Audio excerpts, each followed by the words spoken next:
இன்னைக்கு காலையில் என் பொண்ணுக்கு தோசை ஊற்றும் போது என் ஹஸ்பண்ட் ஊற்றுவார், இன்னைக்கு மறந்துட்டாரு. நான் சமைச்சிட்ருக்கேன், சமைச்சிட்டு தான் சாப்பிடுவேன். அதுங்கள வெயிட் பண்ணிட்டு உட்காந்துருக்கதை பாருங்கள். அப்பளம் தான் இருக்குது, அப்பளம் பொரிச்சது இருக்குது. சாப்பிட்டுட்டு போகும்போது பெருக்கி கொஞ்ச நேரம் கழிச்சு தோசை ஊற்றுற வைக்கிற ஏதாவது சரியா எடுத்துட்டு போ.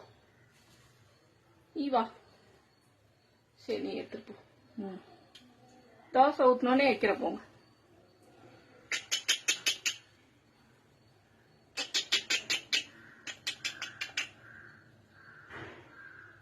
சமையலை முடிச்சுட்டு தான் டிஃபன் சாப்பிடுவேன். காலையிலேயே சமைக்கிறதுனால சாப்பிட்டா வேலையாகாதுன்ட்டு சமைச்சிட்டு டிஃபன் செய்யும்போது டிஃபனும் வச்சுட்டு சாப்பாடு இதுங்களுக்கு வச்சுருவேன்.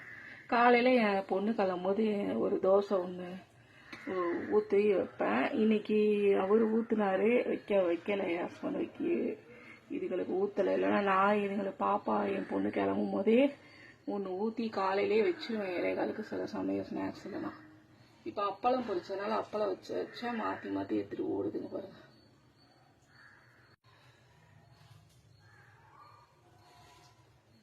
எடுத்துட்டு போ.